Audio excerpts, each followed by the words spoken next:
ஐயா சிவாய் நம்ம சொல்லுங்கய்யா. என்ன அந்த ஆட்சி எப்படி போயிட்டு என்ன வரும் ஒண்ணுமே புரியலையே. என்னாச்சு? இந்த உதயநிதி சட்டசபையில ஏதோ பேசிட்டாங்க சனாதனத்தை என்ன அவனை மாதிரி இவனும் ஃபாலோ பண்றாங்க. எனக்கு என்ன பிரச்சனை உங்களுக்கு? சனாதனத்தை ஒழிப்பாங்களாமா அப்படின்னு சொல்றாங்க சட்டசபையில. அடுத்து பேசின எவனுமே எதிர்த்து தெரியலையே. எதுக்கு நெத்தில குங்குமம் திருநெல்லாம் வச்சிருக்கானுன்னு எனக்கும் தெரியல. நான் என்ன கேக்குறேன், இவனுக்கு சனாதனத்தை ஒழிக்க முடியாது. சனாதனம் அங்கேயே தான் இருக்கும். சனாதனங்கிறதுக்கு அர்த்தம் இவனுக்கு முதல்ல தெரியுமா? சனாதனங்கிறனாலே சனாதனம்னா நிரந்தரமானது, நிலையானதுன்னு அர்த்தம். ஒரு நிலையானதை எப்படி ஒழிப்ப? அறிவு இருக்கான்னு கேட்கறேன். இவனுக்குலாம் பாருங்க, இவனுக்குலாம் தின்னுக்கிட்டு கொளுத்துக்கிட்டு ஏசி ரூம்ல உட்காந்துட்டு நண்டு கொளுத்தா பொந்துல கிடக்காதுப்பாங்க. அந்த மாதிரி இவனுக்குலாம் ஆணவத்தில் ஆடுறானுங்க. ஏற்கனவே ஒருத்தர் ஒழிப்பேன்னு சொல்லி தான் உங்களுக்கு தெரியும். இந்த அது என்ன ஆந்திராவில் ஒருத்தர் வந்து அப்படிதான் நான் ஒழிக்க போறேன், ஏழுமலையானுக்கு எதுக்கு இத்தனை மலைன்னு சொல்லிட்டு கடைசியில் அவர் நிலைமை என்னாச்சுன்னு தெரியுமா? அதனால தான் இவனுக்கும் வரும்.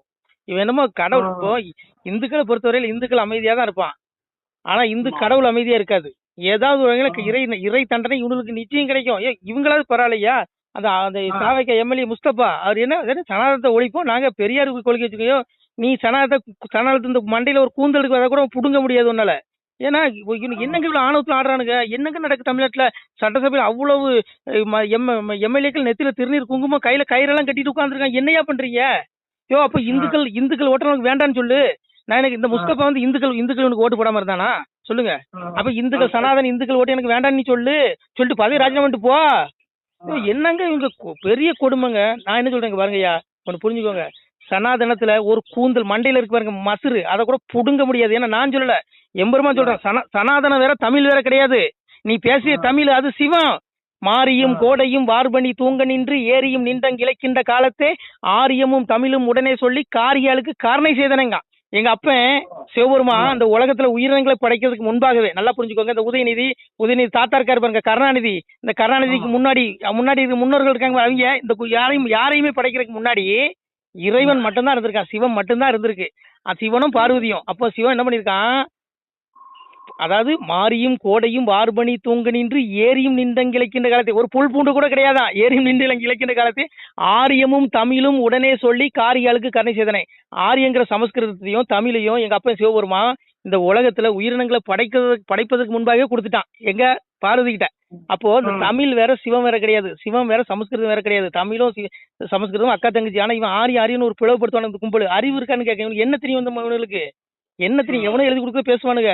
அதனால ஒண்ணு புரிஞ்சுருக்கையா, தமிழ் வேற சிவம் வேற கிடையாது. நீ தமிழ் வாழ்கன்னு சொல்றல, அப்படி தமிழ் ஒழிச்சாதானே சனாதனம் ஒழியும். அறிவு இருக்கா அவனுக்கு? தமிழ் மொழி வந்தது சிவன். இந்த தமிழ் வாழ்க சனாதனம் வெளியேங்கிறிய, அப்ப தமிழ் எப்படி சொல்ற? தமிழ் எப்படி வாழும்? நீ பேசுற தமிழே சனாதனம். முதல்ல அது இருக்கா? அறிவு இருக்கான்னு கேக்குறேன். நான் என்ன சொல்றேன் கேளுங்கய்யா, இவனுக்கு அங்க பாருங்க, இவனுக்கெல்லாம் ரொம்ப ஆணவத்துல ஆடுறான். இறைவன் ஒருத்தன் இருக்கான், அவனுக்கு தெரியும் எப்ப எங்க அடிக்கணும் எங்க புடுங்கணும்னு அவனுக்கு தெரியும். ரைட்டுங்களா? இவனுக்கு ஆணிவர் அத்தனையும் புடுங்குவான். நான் சொல்லல, பகவானே சொல்றான், மனுமொழி இதுவாம் என்று மதத்துடன் பேசுவோர்க்கு இனிதல்ல வீண்தான் என்று இயம்பிய பயனர் தன்னை புனிதவள் துர்க்கை சென்று கொன்றவள் நரகம் பூத்தி கணிதுடன் துர்க்கை வாரி கடல் தீர்த்தம் ஆடுவலைங்க. இறைவன் சிவபெருமான் சொல்றான், எவன்லாம் சனாதன நூல்களையும் சனாதன தர்மத்தை இழித்து படுத்தி பேசுறானோ அந்த கும்பலுக்கு இறக்கும் பொழுது நான் எமன் அனுப்ப மாட்டேன்டா, துர்க்கை போவாடா. போய் என்ன பண்ணுவாளாம், அவனுடைய ஆத்மாவை பிடிச்சி, இந்த நாயோட உடம்பு செத்துறவனுக்கு அந்த கும்பல் நாய் நாரி பேர் இந்த நாத்தம் பிடிச்ச உடலு கொண்டு முக்கிடுவானுங்க, புதைச்சிருவான். இல்ல சந்தன கட்டையில் கூட எரிப்பான, கோடி கணக்கா கொள்ளையடிச்சு வச்சிருக்கானுங்களா, எரிச்சிருவான். ஆனா இந்த பாவிகளுடைய ஆத்மா அழியாது மகனே. இவனுடைய ஆத்மாவை சாமி அதான் சொல்றான், பாவி அவன் செத்து பஸ்பமாய் போனாலும் ஆவியை கண்டு ஆக்கினைகள் செய்துவிடுவான். ஆவினா ஆத்மா. இந்த ஆத்மாவுக்கு யாரு துர்க்கை பிடிச்சிட்டு போய் கடல்ல குளிச்சுட்டு நரகத்துல வீசிட்டு போயிருவாளாம். எப்படி? நரகத்துல. இந்த கும்பல மீளா நரகங்க. ஏங்க இவன் என்ன நினைக்கிறான், செத்து போனா எல்லாம் முடிஞ்சிருது, வெறும் உடம்பு மட்டும் தான் நினைக்கிறான். அட முட்டாள், இந்த உடம்பு புழுக்கூடுடா. இந்த உடம்புக்குள்ள ஒரு திவ்யமான ஆத்மா இருக்கு, ஒளி உடம்பு. அந்த ஆத்மா தான் இந்த உடலை இயக்குது. இந்த செத்துக்கு பிறகு ஆத்மா ஒளியுடன் வெளியே வந்துடும். அதுக்கு தாடா உனக்கு நரகம் இருக்குது, தண்ட நரகத்துல நீ நல்லது செஞ்சுனா சொர்க்கம் மோட்சம் 3 கதி இருக்குது. இது தெரியுமா இவனுக்குயா? இவனுக்கு தெரியாது. அதனால இவனுக்கு பாருங்க வாயில வந்தபடி பேசுறான். சாமியே பகவானே சொல்றான், எந்தன் மொழியை தூசணிந்த இடும்பர்படும் பாடதனை கேளு கந்த உலகு களிப்பிடித்து. தண்டனை பாருங்க, சிவபெருமான் சொல்றான், கந்த உலகு களிப்பிடித்து கண் உருகி கால் உலண்டு குந்த குடலும் பிரம்புற கொப்புள் சிலந்தி உண்டாகி எந்த இளமும் அலைந்து திரிவார் என்னானை தப்பாதே. உதயநிதிக்கு சாபம் இது. சிவன் சாபம் விடுறான் அந்த உதயநிதி இந்த முஸ்தபாவுக்குலாம். நான் சொல்லல. இத இத இத இத இத கண்டிக்க வேண்டியதா இருக்கு. விஜய் முதல்வருடைய பொறுப்பு. ஏன் நீ கண்டிக்கல? அப்ப முதல்வருக்கும் தண்டனை உண்டு. சிவபெருமான் சொல்றான், சிவன் அவன் மீது ஆணையிட்டு சொல்றான், என்னுடைய சனாதன நூல்களை, என்னுடைய சனாதன தர்மத்தை பழிக்கக்கூடிய இந்த துஷ்டர்களுக்கு, இந்த அயோக்கிய கும்பலுக்கு என்னாகுமா? இவனுடைய அடுத்த ஐயா மன்னிச்சுக்கோங்க, இவனுக்கு இறப்புக்கு அப்புறம் இவனுடைய ஆத்மா நரகத்துல அவ்வளவு மோசமான நிலையை சந்திக்கும். எழுதி வச்சுக்கோங்க. இது சத்திய வார்த்தை. இது இந்த பைத்தியக்காரன் சொல்ற வார்த்தை கிடையாது, இந்த பிச்சைக்காரன் சொல்ற வார்த்தை கிடையாது. இது எம்பெருமா சிவன் சொன்ன வார்த்தை. அவன் மேல ஆணையிட்டு சொல்றான். ஆனா இந்த முட்டாள்களுக்கு அறிவு கிடையாது. நீ எங்க அப்பனுடைய திருவாசகத்தை நீ காதுல கேட்டாலே உன்னுடைய பாவங்கள் தொலைஞ்சு மோட்சத்துக்கு போயிருவ. அவ்வளவு பவிசு இருக்கு எங்க அப்பனுடைய திருமந்திரத்துக்கு, அவ்வளவு சக்தி இருக்கு திருவாசகத்துக்கு. சுவாமியே சொல்றான்யா, தினமொரு நேரம் எந்தன் திருமொழி அதனை கேட்டால் பனிவெள்ளம் போலே பாவம் பறந்திடும் நிசமே சொன்னோம். கனிமொழி சோதிவாக்கும் கையெழுத்து ஆதி நோக்கும் துணிவுடன் கேட்டோருற்றோர் தொலைத்தனர் பிறவிதானே. அடே பாவிகளே, எங்க அப்பாவுடைய திருவாசகத்தை நீ காதுல கேட்டாலே உனக்கு பாவம் தொலைஞ்சு உனக்கு முக்தி கிடைக்கண்டா. நீ படிக்க வேண்டாடா, புக் எடுத்து காதுல கேளுடாங்கிற சிவபெருமான் சொல்றான். சாமி சொல்றான், வாசிக்க கேட்டு மகிழ்ந்திருந்த அன்பருக்கு பூசித்து நீட்ட பூரணங்கள் கிட்டுமாடாங்கிறான். அதாவது எங்க அப்பாவுடைய திருவாசகத்தை இப்ப நான் சொல்றேன் பாருங்க, இந்த வாசகத்தை நீங்க காதுல கேட்டாலே உங்களுக்கு இந்த பூமியில உள்ள பூரணங்கள் பாக்கியம் செல்வம் கிடைக்குங்கிறான். உனக்கு இறப்புக்கு மோட்சம் கிடைக்குங்கிறான். இது தெரியுமா அந்த முட்டாள் இந்த கும்பலுக்கு? எவனோ இவனுக்கு யாரையோ திருப்திப்படுத்துறதுக்கு என்ன பண்றான், இந்த மாதிரி தப்பு பண்றான். ஆனா ஒண்ணுங்க, இவனுகளை கொள்ளையா உரிவான். இவனுக்கு பின் விளைவுகள் பயங்கரமா இருக்கும். இறைவன் கொடுக்கக்கூடிய தண்டனை மிக பயங்கரமா இருக்கும். ஏன்னா ஏற்கனவே ஆந்திராவில் ஒருத்தர் அப்படித்தானே சொன்னாரு, 7 மலை எதுக்குன்னு கேட்டாரு. யாரு? ஜெகன்மோகன் ரெட்டி அப்பா. என்னாரு 7 மலையில வெங்கடாஜலபதி என்ன பண்ணாரு? இங்க பாருங்க, நீ எவ்வளவு பெரிய புடுங்கி அவனால இருந்துக்கோ, நீ இறைவனுக்கு கீழே தான். நான் சொல்லல, சாமி சொல்றான். இறைவன் எங்க அப்ப எம்பெருமான் சொல்றான் பாருங்க, எவரவர் இருந்து மணியம் பண்ண வேண்டும் என்றாலும் எந்த முக்கால் அடிக்குள் தானே சிவனேங்கிறான். மகாவிஷ்ணு சிவன்ட்ட உரையாடுறான், சிவனே இந்த பூமியில இவனுக்கு பதவி வெறியில அடிச்சுட்டு கிடக்குறாங்க இந்த கும்பல், இந்த கலிநீச கும்பல்.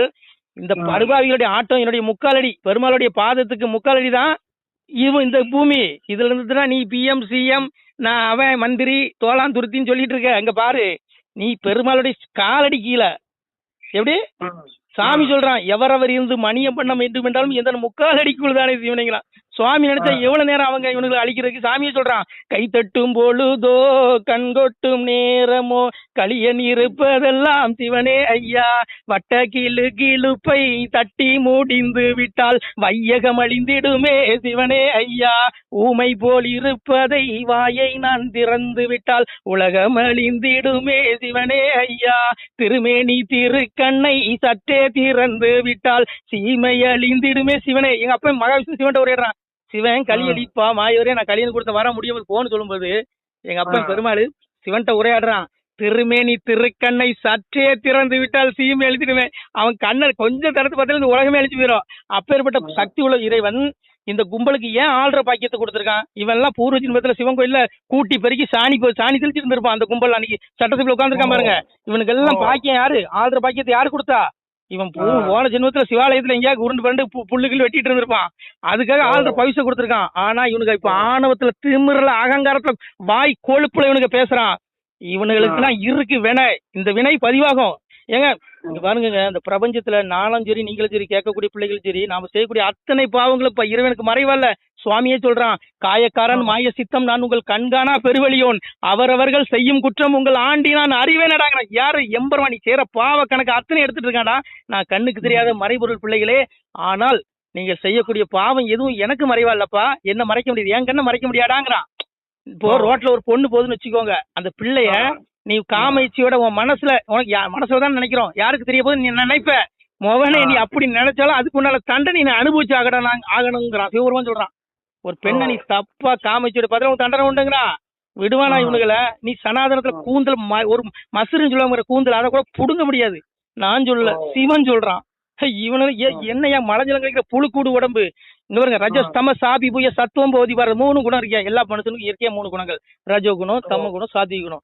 இந்த 3 குணங்கள்ல ரஜோகுணத்துல உள்ளவன் ராட்சசன் உலகியல் பற்றுடையவன், தமோ குணோடையும் துஷ்டன். இவன் நரகவாசி, இறப்புக்கு அப்புறம் எனக்கு ஆத்மா நரகத்துக்கு போயிடும், இவனுக்கு வேற கேள்வியே கிடையாது, போயிருவான். ஏன்னா சாத்விக குணம் சாது, அவன் நல்லவன், அவன் இறப்புகிற மோட்சத்துக்கு போறான். 3 குணம் எல்லா மனுஷனுக்குள்ள இருக்கு. நீ எதை தேர்ந்தெடுக்கிறியோ, எந்த குணத்துல நிலைச்சு நிக்கிறியோ அதன்படி உன்னுடைய மறுமை இருக்கும். வறுமை இல்ல, மறுமை, இறப்புக்கு அப்புறம் வாழ்க்கை அமையும். ரஜிசி பிள்ளை கத்தோ கரம் ஜாயதே ததா பிள்ளை தமசி முடிஞ்சு ஜாதேங்கிறான். இந்த தமோகுணனுடைய துஷ்டர்களுக்கு பகவான் சொல்ற பாருங்க, தமோகுணனுடைய இந்த துஷ்ட பயல்களுக்கு, இந்த ஊழல்வாதி, இந்த ஆணவத்துல சனாதத்தை ஒளிப்பன் கிளிப்பன் பேசாம அத்தனை பயல்களையுமே கொண்டு போய் நரகத்துல கோரமான நரங்களை தள்ளி அவனுக்கு கொலைய உருவி அந்த ஆத்மாவுக்கு தண்டனை கொடுத்து இறப்புக்குரிய மண்ணுலகளை 84 லட்சம் பிறவி, புழு, விலங்கு, பறவை, விருட்சம்னு 84 லட்சம் பிறவி கொடுத்து இவனுல கொள்ளுன்னு கொள்ளுவேங்கிற சிவன் சொல்றான். ஐயா, ஒரு மண்ணும் புடுங்க முடியாதுங்க, புரிஞ்சுக்கோங்க. சாமி சொல்றான். அதனால இவனுக்கெல்லாம் தப்ப முடியாது. இவனுக்கு சனாதன வாய்ஸ் பேசிட்டு போ, பேச உன்னுடைய கர்மா விளையும். அனிஷ்டம் இஷ்டம் மிஸ்ரம் திருவிதம் கர்மனக முடிஞ்சு போச்சு. கர்மாவை பயனை நீ அனுபவிச்சு ஆகணும்டா. இது நான் சொல்லல, இறைவன் சொல்றான். எங்க ஆளானப்பட்ட இறைவனே கர்ம வினையிலிருந்து தப்ப முடியலங்க. அன்னைக்கு பாருங்க 6 பிறவில இன்னைக்கு துரியோதனா வந்தான், ராவணனா வந்தான், மகாவிஷ்ணு ஒவ்வொரு அவதாரங்கள் பண்ணி அசுரன் அழிச்சான். அதே இரணிய அந்த அசுரனா வந்த ராவனுடைய ஆத்மா தான் துரியோதனா வந்தான். அதே துரியனுடைய ஆத்மா தான் கலியனாக பிறந்த. அப்போ கலிநீசம் பண்ணிட்டு எங்க அப்ப மாயோர் அடி வாங்குறான். அப்ப அடி வாங்கும் பொழுது சாமியே சொல்றான், முன்முறை விதியால் இந்த முழுநீச பாவி கையால் என் விதி படவே உண்டு, இறப்புண்டு அவனுக்கு என்றதினாலே பின் விதி எனக்கு நன்றாம் பெரும்பூவி ஆழ்வோமக்கா உன் விதி நல்லதாக ஒளிவர வாழ்வீர்தாமேங்கிறான். பெருமாள் என்ன சொல்றான், அடே 6 பிறலை இவன் நான் அடிச்சு கொண்டா, அதனால அந்த கர்ம வினையை தொலைக்கிறதுக்காக கலிநீசம் பண்ணிட்டு அடி வாங்கி இதனுடைய ஆத்மா நான் அடி வாங்கி தான் ஆகணும், அதை என் விதிங்கிறான். இறைவனை கர்ம வினையில தப்ப முடியாதுங்க. அப்ப இவனுக்கெல்லாம் ஏமாத்துறாங்க, பேண்டுட்டு மோண்டுட்டு திரியிறவனுங்க, இவனு சனாதனத்தை கிழிப்பானுங்க. நீங்க தாண்டா அழிஞ்சு போவீங்கடா. சனாதனம் ஒரு நாள் அழியாது. சனாதனத்துல ஒரு வேற கூட நீ என்னால ஆட்ட முடியாது. நான் சொல்லலைங்க, எல்லாம் சிவன் சொல்றான். அதனால இங்க பாருங்க, இவனுங்க இங்க பாருங்க ஆணவம். ஐயா ஒன்னு புரிஞ்சுக்கோங்க, இவனுக்கு கொஞ்சோல பதவி வந்து திமிர பாருங்க. இதான் பகவானே சொல்றான், சற்றாலே வாழ்வு சகடருக்கே வரியில் கற்றோரை ஆகிடினும் கண்டறிவேன் போனி என்பான், முள்முருங்கை பூவு மினுக்கு 3 நாளை கள்ளரோட வாழ்வு காணும் அது போல் மினுக்குனா. அதாவது கொஞ்சோல வாழ்வு அறுப்ப பயிலுக்கு வந்துட்டு அவனுடைய அழிச்சாட்டியும் தாங்க முடியாதான் கலியுகத்துல, சுவாமி சொல்றான். அதனால இவனுடைய வாழ்வு எப்படி இருக்குமா, போய் கூப்பிட ஒருத்தர் இருக்காரு பாருங்க, இப்ப இந்த குளத்தூர்ல போட்டி போட்டு தோத்துட்டு இந்த மாதிரி தான் அமையும் இவனுக்கு. சாமி சொல்றான், இவனுடைய ஆட்டம் எப்படி முடியுமா, முள்முருங்கை பூவு 3 நாள் மினுக்கும், முள்முருங்கை பூவு 3 நாள் பளபளன்னு மினுக்கும், 4 நாள் கருகி விழுந்துருமா. அது போல இவனுடைய வாழ்வும் இருக்கும். இவனுக்கு மிகப்பெரிய கொடுமை, இறை தண்டனை இவனுக்கு உண்டு. எழுதி வச்சுக்கோங்க, இந்த பைத்தியக்காரன் சொல்றதை எழுதி வச்சுக்கோங்க, நடக்கும். சிவன் சொல்றான், நான் சொல்லல. அத்தனை எல்லாம் பரம்பரை பார்த்துட்டு இருக்கான். இந்துக்கள் ஏன் அமைதியா இருக்கான்னு தெரியுமா, இவன் சனாதனத்தை ஒழிப்புன்னு சொல்லி. இதே வேற எதாவது எவனா சொல்ல முடியுமா, சொல்ல முடியாது. ஏன்னா நம்முடைய இறைவனே சொல்றான், அடிப்பார் அடிக்க வந்தால் அடியை சகித்திடுங்கோ, வம்பு வசைகள் கூறி வைதாலும் கேட்டிடுங்கோ, அவனவன் செய்யும் குற்றம் உங்கள் அரசன் நான் அறிவினடா. அரசன் யாரு, அம்பலத்தரசன் சிவபெருமா, அவன் தான் எல்லாத்துக்கும் அரசன். விஜய் கிடையாது, பிரதமர் மோடி கிடையாது, அங்க ட்ரம்ப் கிடையாது, பெரிய அரசன் அம்பலத்துல இருக்கான் சிவன். அவன் சொல்றான், பிள்ளைகளே உன்னை ஒருத்தன் அடிச்சா கூட நீ வாங்கிக்கோ, ஒருத்தவனை கெட்ட வார்த்தை போட்டு திட்டாலும் கேட்டுக்கோ, அவனுக்கு குற்றம் நான் அறிவேன், அவனுக்கு எங்க அடிக்கணும், எங்க தண்டனை, எங்க கொண்டு அவனுக்கு கொலை வரும்னு எனக்கு தெரியுங்கிறான். அதனாலதான் சனாதனத்து பிள்ளைகள் அமைதியா இருக்கான். ஏன்னா ஒண்ணு புரிஞ்சுடுங்க, எங்க சனாதனம் தருமா என்ன, இவனுக்கு வாயில என்ன மண்ணையாளி போட்டுச்சு, இவனுக்கு என்ன இவ்வளவு வெறுப்பு. நீ சனாதனத்தை திட்டி தாண்டா வயிறு வளர்க்குறீங்க, ஆட்சி பண்றீங்க, அரசியல் பண்றீங்க. சனாதனம் என்ன சொல்லுது, எல்லா மதமும் ஒண்ணுன்னு சொல்லுது, எல்லா கடவுளும் ஒண்ணுன்னு சொல்லுது. பகவானே சொல்றான், எதாமாம் பிரபத்தேந்தே தாம்சதேவ பஜாமியகம் மாமா வருத்து மனு மனுஷியா பாரத சர்வசன்ட்டான். இறைவன் சிவபெருமான் சொல்றான், எந்த மனிதர்கள் என்னை எவ்விதம் வழிபடுகிறார்களோ நானும் அவர்களை அதற்கேற்பவே அருளுகிறேன், அருள் புரிகிறேன். ஏனெனில் உலகில் எல்லா மனிதர்களும் பல்வேறு விதங்களிலும் என்னை வழிபடுகிறார்கள்ங்கிறான். உலகத்துல ஜீவராசிகளை படைத்து நான் தான், எல்லாத்துக்கும் கடவுள் நான் தான், ஈஸ்வர சர்வபூதானங்கிறதே எல்லா ஜீவராசிகளும் இதயத்திலும் நான் தான்ப்பா இருக்கேன், என்னையெல்லாம் கடவுள் உலகத்திலேங்கிறான். எதுக்கு இந்த மதம் எங்க வந்துச்சு, புழு பூச்சி வரைக்கும் சிவன் தான் இருக்கான், ஆனானேன் பெண்ணானேன் அடங்காத சொரூபமானேங்கிறான். அதனாலதான் இந்துக்கள் என்ன சொல்றான், எல்லா கடவுளும் ஒண்ணுதாங்க. ஆனா இவனுக்கு என்ன சொல்லுவான், சகிப்புத்தன்மை இல்லாதவர்கள். ஏடா எல்லா கடவுளும் ஒண்ணுதான்னு சொல்றமே, எப்படிடா சகிப்புத்தன்மை இல்லாதவன் ஆயிட்டான் உனக்கு. ஏங்க என்ன அநியாயம் பண்றானுங்க பாருங்க. அதெல்லாம் பகவானே சொல்றான், எல்லாத்துக்கும் இறைவன் நான் தான், ஏகமதாய் நிறைந்த பரன் இருந்துலகை ஆளுகிற. சாமி சொல்றான், ஏகமதாய் நிறைந்த பரன் இருந்துலகை ஆளுகிறேன், கண்ணு மக்கா என் சூத்திரத்தை கண்டறிந்து வாருங்கப்பா, 13 பாடுகிறேன் சிவகாண்டம். சிவபெருமான் சொல்றான், ஏகம் என்றால் அனைத்திலும் வியாபித்திருக்கக்கூடிய சிவபெருமானை நான் இந்த உலகத்தை ஆள்கிறேன். சுவாமியை சொல்றான், இறப்ப வடிவா இருந்து கலிதனையும் பரபிரம்மமாய் நின்று பக்தி சோதித்தேன், நாம் எங்கும் இருந்து எரிப்போம் கலிதனையும், சங்கில் இருந்து தான் வளர்ப்பேன் அன்புரைண்டான். பரபிரம்மம் எங்கிருந்து களி எரிச்சிட்டு அழிச்சிட்டே வரான். விரைவில் தர்மயுகம் வரும், தர்மயுகத்துல சாதுக்களாகி நல்ல பிள்ளைகள் மட்டும் தான் பிறவி செய்யப்பட்டு வருவார்கள். அதுக்குள்ள இந்த கும்பல் அவ்வளவு பயிலாம் நரகத்துக்கு போயிடுவான். சுவாமி சொல்றான், பக்தி சோதித்தே பல நாளும் காத்திருந்த வித்திகன் எனவே வந்து வேண்டார் மேல் வீடுல இருந்து செத்திறந்து தீ நரக சீல்குட்டியில அடைக்க கொத்தியிருந்த புழுக்கள் வந்து கொஞ்சம் இவனுடைய ஆத்மா நரகத்துல புழு கொஞ்சம் அடைய முட்டாள் உண்ட உடல் தாண்டா அழியுது, உன்னுடைய ஆத்மா அழியாதா, நீ பண்ணக்கூடிய இந்த பாவ முட்டைகள், நீ பேசக்கூடிய அகங்காரமான வார்த்தைகள், இதுக்கெல்லாம் தண்டனை உண்டு அவன் ஆத்மாவுக்கு கொண்டு போயிருவான். சுவாமி சொல்றாங்க. இதான் அண்ணாமலையும் சொல்லியிருக்காரு. ஏற்கனவே கூப்பிட கொண்டு உங்களை வச்சுட்டாங்க, மறுபடியும் கூப்புக்கு போறாங்க அப்படின்னு சொல்லி அண்ணாமலை சொல்லியிருக்காரு. தாவேக்க தலைவர் என்ன பண்ணுங்க, விஜய் வந்து ஒரு நீ பதவி பிரமாணம் என்ன பண்ணி எடுக்கிற, நீ பதவி பிரமாணம் எப்படி பண்ணி வைக்கிறார் ஆளுநர், அதாவது விருப்பு வெறுப்பட்டு சாதி சமய பாகுபாடெல்லாம் அரசியல் பண்ணுதுன்னா நீ பதவி பிரமாணம் எடுத்துக்கிட்டு சனாதனத்தை ஒழிப்பேன் கிழிப்பேனா, இவங்களுடைய பதவி தகுதி நீக்கம் பண்ணணும்யா, என்னையா ஆளுநர் பண்றாரு, என்கிட்ட ஆளுநர் பதவி கொடுத்துன்னு வச்சுக்கோ, அவ்வளவு விரும்ப தகுதி நீக்கம் பண்ணி விட்டுருவேன். என்னங்க இவங்க ஆளுநரும் கொண்டு வச்சுக்கிட்டு ஒண்ணு இங்க பாருங்க, அதிகாரத்துல இருக்கவங்க நடவடிக்கை எடுக்கலைங்க, அப்ப எப்படிங்க உருப்படும்? அததான் சுவாமி சொன்னா, மண்டலத்தோர் செய்த பாவம் மன்னனிச்சரும் திண்டிர மக்கள் செய்த பாவம் மன்னனிச்சரும் முடிஞ்சு போச்சுங்க. எவனும் தப்ப முடியாது. பாரு, உங்ககிட்ட பவரை கொடுத்து நீ அது கூட நடவடிக்கை வச்சுக்கோ, இறை தண்டனை உனக்கு வரும். இதுல மோடியும் தப்ப முடியாது. உங்களுக்கு பவர் இருக்குல்ல, இவங்க இப்படி ஆட விட்டு வேடிக்கை பார்க்கலாமா சொல்லுங்க? விடுங்க. இங்க பாருங்கய்யா, பாருங்க, பரபிரம்மம் பிடியில இருந்து எவனும் தப்ப முடியாது. ஒண்ணு இல்ல, அன்னைக்கு இவனுங்களை விட மோசமா ஆணவத்துல ஆட்டம் யாரு? இரணியன் தன்னையே கடவுள், நான் தான் கடவுள், என்னதான் வணங்கன்னு சொல்லி சிலையை வச்சான். ஊருக்கு இப்ப இவனு வைக்கிறான்னு பாருங்க. இந்த மாதிரி இவனுடைய முன்னோர்கள் இவனுடைய வாரிசுகள் அந்த கும்பல்ல அவன் பரம்பரை, இவனுக்கு தண்டனை உண்டு, அழிவு. அப்போ பிரகலாதன்ட்ட கேட்கறான் இரணிய, ஏய் கடவுளுக்கு அரின்னு சொல்றேன், அவன் எங்கடா இருக்கான் அப்படின்னு சொல்லும் போதுதான் தூண்ல இருப்பானா, இந்த தூண்ல இருக்கான் அடிங்கிறான். அப்போ எங்க அப்பா எப்படி வரான், பிரகலாதன் இரணியன்ட்டு சொல்றான், வல்ல பொருளான மாயி அறியோனும் எங்கெங்கும் ஆகி எவ்வுயிர்க்கும் தானாகி அங்கங்கும் ஆகி அளவுக்கு அளவாகி எங்கும் நிரந்தரமாய் நின்றந்த சொருபமதாய் பரபிரம்மமாய் நிற்பான் என்னுடைய அப்பன். அடிதான் தூண்ல இருக்கான்டா, நான் வந்தானா எங்க அப்பன் சிங்க முகத்துல. அததான் சுவாமி சொன்னா. பாருங்க, இவனுங்க வந்து தலைக்கேறி ஆணவத்தில் ஆடுறானுங்க. இதெல்லாம் ரொம்ப தப்பு. நான் என்ன சொல்றேன், ஒரு கடவுள் படைக்கல, என்ன ஒரு கடவுள் படைக்கல, எல்லாத்தையும் படைச்சது, உலகத்தில் உள்ள எல்லா ஜீவராசிகளையும் படைச்சது சிவன் ஒருத்தன் தான். அவனுக்கு நீ பயந்து நடக்கலன்னு வச்சுக்கோ, உன்னுடைய ஆத்மாவுக்கு மறுமையில அவ்வளவு வாக்கினை இருக்குது. சுவாமி சொல்றான், மோட்ச உயிர்க்கும் நரக உயிர்க்கும் தீ நரக பாவி உயிர்க்கும் ராச உயிர்க்கும் பள்ளி வாசல் உயிர்க்கும் வைகுண்ட பதவி உயிர்க்கும் எவ்வுயிர்க்கும் எங்கள் ஐயா சிவ சிவ சிவ சிவ அரகர அரகரா. ஒரு மோட்சத்துல இருக்க உயிருக்கும் சிவந்த அடைக்கலும், நரகத்துல இருக்கிற ஆத்மாவுக்கும் சிவந்த அடைக்கலும். நரகத்துல இருக்க ஆத்மா சிவசிவான்னு சொன்னா மோட்சத்துக்கு வந்துருவான். அவ்வளவு சக்தி இருக்கு எங்க அப்படி சிவநாமத்துக்கு. எல்லா உயிருக்கும் வந்து அடைக்கலாம், வைகுண்டத்துல இருக்கக்கூடிய உயிருக்கும் வந்து அடைக்கலாம். சிவனல்லால் ஒன்று இல்லைங்க, ஏகம் அனைத்தும் வந்தாங்க. ஏங்க தபாமியகம் வருஷம் ஜம்ஸ் அமிர்தம் சைவம் சதசிஜமாக வந்துனாங்க. சந்திரன் நான் தான், சூரியன் நான் தான், அந்த பிரபஞ்சத்துல அனைத்தும் நான் தாங்கிறீங்க. சிவம் இல்லாத எதுவுமே கிடையாது. ஆணானேன் பெண்ணானேன் அடங்காத சொரூபமானேங்க. ஆணும் வந்தா, பெண்ணு வந்தா, உதயநிதி அவன் தான், ஸ்டாலின் அவன் தான், பேசுற நானும் அவன் தான், கேட்கிற நீங்களும் தான். ஏங்க நாம ஒண்ணுமே கிடையாதுங்க, எல்லாம் சிவன் தாங்க. அதனால சிவம் பாத்துக்கோங்க, நீங்க கவலைப்படாதீங்க. இவனுக்கு சனாதனத்துல ஒரு கூந்தல் கூட புடுங்க முடியாது. நான் சொல்லல, சிவன் சொல்றான். அதனால ஒண்ணும் கவலைப்படாதீங்கய்யா, வருத்தப்படாதீங்க. இவனுடைய ஆணவத்துக்கு சீக்கிரத்துல அண்ணாமலைன்னு ஒரு அவதாரம் வந்திருக்கு, அது முடிவு கட்டும். சரிங்களா? இவங்க மொத்தம் பேர் ஆணவத்துக்கும் ஒருத்தர் அவதாரம் வந்துருச்சு அண்ணாமலைன்னு. ஏங்க அண்ணாமலை சாதாரண மனுஷன் கிடையாதுங்க, கடவுளா கூட இருக்கலாங்க. ஏன்னா இறைவன் மனுஷ ரூபத்துல தான் வருவான். இதுல பகவான் தெளிவா சொல்றான், யதா இதாகி தர்மசியா கிளா நிர்பவதி பாரதா வித்வானமா தர்மசியா ததாத்மான சுஜாமிகம் பரித்ராணாய் சாதுனா விநாசாய் சதுஸ்கிருதம் தர்ம சம்ஸ்தாபனார்த்தாய் சம்பாமிகை அஜோஸ்தி தன்னவியாத்தாம் பூதானா விசுரசன் பிரகிருதி சுவாமிஷாய் சம்பாமி ஆத்மாயா. முடிஞ்சு போச்சு. நான் இந்த உலகத்துல தர்மத்தை காப்பதற்கு எப்படி வரேன், நான் பிரகிருதி, அதாவது என்னுடைய படைக்கும் சக்தியை வசப்படுத்தி கொண்டு, நான் இந்த உலகிற்கு இறைவனாக சிவபெருமனாக இருந்தும் கூட என்னுடைய படைக்கும் சக்தியை வசப்படுத்தி கொண்டு சாதாரண மனிதனை போல வெளிப்படுகிறேங்க. சாதாரண மலஞ்சலம் கழிக்கிற மனிதன் போல இறைவன் வருவான். வந்துட்டான், அண்ணாமலைங்கிற ரூபத்துல வந்துட்டான். அங்க யோகி அங்க ஆண்டுட்டு இருக்காரு சாமி, அது கடவுள். அவர் பிறந்தவர் ஆகும்போது பாருங்க, இவன் சனாதனத்தை இவன் வாழை நறுக்கி சுண்ணாம்பு வச்சிருவாரு யோகி ஆதித்யநாத்.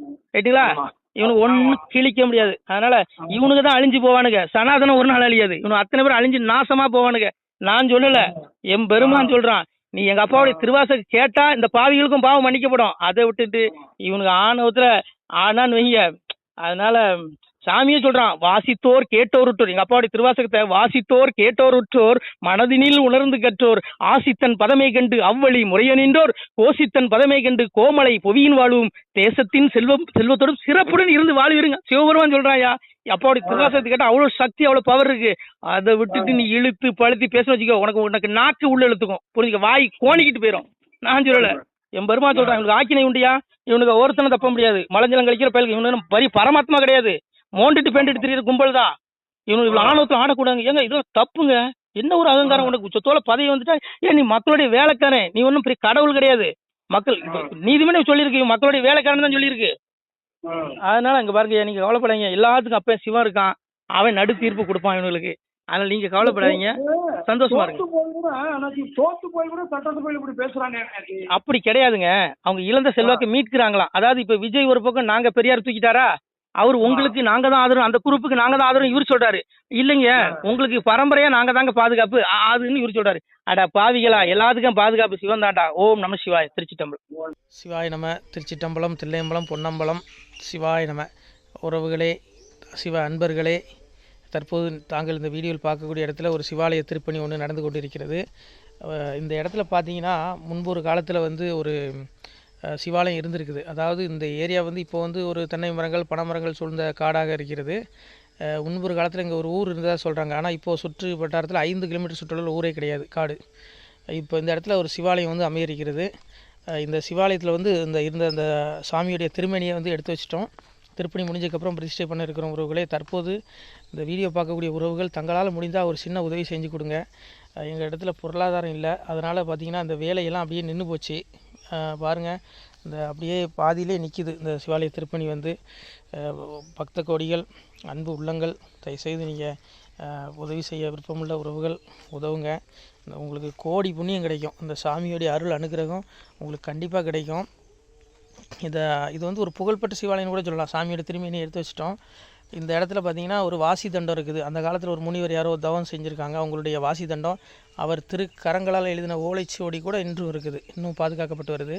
அது கோயில் திருப்பணி முடிஞ்சதுமே அதையும் நாங்கள் அந்த வழிபாட்டுக்கு வச்சுடுவோம்.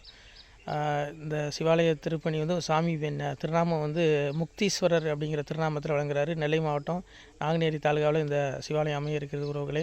இந்த வீடியோ பார்க்கக்கூடியவங்க ஒரு 2 பேருக்காவது கொஞ்சம் ஷேர் பண்ணுங்கள். இந்த வீடியோ பார்க்கக்கூடிய யாராவது ஒரு சின்ன உதவி செஞ்சால் இந்த ஆலய திருப்பணி வந்து கண்டிப்பாக நாங்கள் வெற்றிகரமாக முடிச்சுடுவோம். பாருங்கள், அந்த வேலை எல்லாமே அப்படியே நிற்கிது. கல்லெல்லாம் இறக்கி போட்டிருக்கோம். இன்னும் நிறைய கற்கள் தேவைப்படுது. சுவாமியோடைய அந்த திருக்கோபுரம் பார்த்திங்கன்னா லிங்க வடிவிலே அமைக்க இருக்கிறோம். உதவுங்கள் உறவுகளே. உங்களுக்கு அப்பா சிவபெருமானுடைய அருள் நிச்சயம் கிடைக்கும். எம்பெருமான் சொல்வான், வாழுவீர் தாழ்வில்லாமல் மக்களும் கிளைகள் கொஞ்சி நாளுமே மகிழ்ச்சியை கூர்ந்து நலமுடன் வாழும்போது நீளுமே எனது செங்கோல் நீதியும் நெறிபோல் வந்து ஆளுமே உங்கள் தன்னை அன்புடன் அலையாவண்ணம். உங்களை எம்பெருமானுடைய அப்பாவுடைய திருவாசகத்தாலேயே வாழ்த்துறோம் உறவுகளே. ஆணுடன் பெண்ணும் பெற்று அதிகமாய் செல்வமாகி தானுடன் நினைவுமுற்று தர்மமும் நெறியும் கற்று வேணும்னில் காலமெல்லாம் வெள்ளியர் உடனே வாழ்ந்து போனுதல் கமலநாதன் பொற்பதம் பெற்று வாழ்வீர். அந்த ஈசனுடைய பொற்பதம் நிச்சயம் கிடைக்கும். உங்களுக்கு இகத்திலும் சுகம், பரத்திலும் சுகம். உங்களுடைய கர்ம வினைகள் மன்னிக்கப்பட்டு உங்களுக்கு நிச்சயம் மோட்ச வீடு கிடைக்கும். இகத்தில் பூரண ஆயுளுடன் நோய் நொடி இல்லாமல் வாழ்ந்து நீங்கள் பரவாழ்வும் பெறுவீர்கள் உறவுகளே. மக்களே, நீங்கள் எல்லாம் வாழ்பொன்னம் பதியிற் சென்று முக்கியமான யுகநில மதிலே தன்னால் கக்கிய பொன்கள் ஸ்வர்ணம் கைமணம் குளிர அன்னம் பொக்கிஷம் நிறைய வைத்து புகழ உண்டு இனிதாய் வாழ்வீர். இந்த இகவாழ்வும் பரவாழ்வும் உங்களுக்கு சுகப்பட அப்பன் ஈசனர்களால் வாழ்த்துகிறோம். இந்த திருப்பணிக்கு உதவி செய்ய ஒரு ஜிபே எண் சொல்கிறோம். இந்த எண்ணில் நீங்கள் உதவலாம். நீங்கள் இந்த எண்ணிலே நீங்கள் தொடர்பு கொள்ளலாம். ஜிபே, ஃபோன்பே, வாட்ஸ்அப் எல்லாம் இந்த நம்பர் தான். 93 85 44 31 06 93 85 44 31 06. இந்த எண்ணில் நீங்கள் உதவலாம், தொடர்பும் கொள்ளலாம். வாட்ஸ்அப்பு இந்த எண்ணு தான், ஜிபே இந்த எண்ணு தான் உறவுகளே. முடிந்தளவுக்கு 2 பேருக்காக ஷேர் பண்ணுங்கள். இந்த வீடியோ பார்க்கக்கூடிய யாராவது ஒருத்தர் சின்ன உதவி, நீங்கள் வந்து பெரிய அளவில் செய்யணும் கூட, நீங்கள் ₹1 நீங்கள் தந்தாலும் மனசார வேண்டி ஏற்றுக்கிறோம் உறவுகளே. உதவுங்கள். முடிஞ்ச அளவுக்கு கொஞ்சம் ஷேர் பண்ணுங்கள். நன்றி. சிவாய நம. திருச்சிட்டம்பலம், தில்லையம்பலம், பொன்னம்பலம். உறவுகளே, நம்ம இந்த இடத்துல வாழ்ந்து மறைந்த ஒரு சித்த மகாபுருஷர் பயன்படுத்திய பல 100 ஆண்டுகளுக்கு முன்பு உள்ள வாசி தண்டம் ஒரு சித்த மகாபுருஷர் பயன்படுத்தியது. அவர் திருக்கரங்களால் எழுதிய அந்த ஓலைச்சுவடி கூட பாருங்கள், இன்னும் பாதுகாக்கப்பட்டு வருது. இந்த சிவாலயம், நம்முடைய அந்த சிவாலய திருப்பணி முடிந்ததுமே எம்பெருமான் அவர் எழுதிய அந்த சிவனை பற்றி புகழ்ந்து எழுதிய அந்த பாடல் வரிகள் இதில் இருக்குது. இந்த வாசி தண்டம் அவர் பிரதிஷ்டை செய்த அந்த லிங்க திருமேனியையும் இந்த இடத்துல நாம் இந்த ஆலயம் கட்டி நாம் பிரதிஷ்டை செய்திருக்கிறோம்.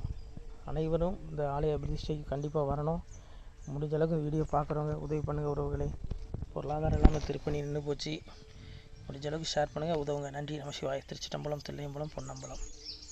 இந்த புண்ணிய பலன் தங்களுக்கு கோடான கோடியாக வரும் உறவுகளை. நம சிவாய.